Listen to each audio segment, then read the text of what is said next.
Ba't nga gusto ng mga puso yung ganyan na to? Ayos ka. Muna daw masyado siyang inaabala.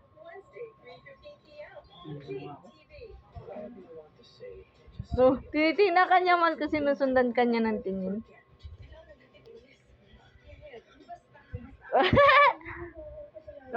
Tinitingnan ka niya, oh.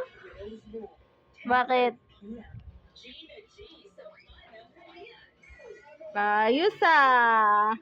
Ba't ganyan lang, upo mo? Haya. Relax ka. Relax yan, relax. Chill lang yan. Chill.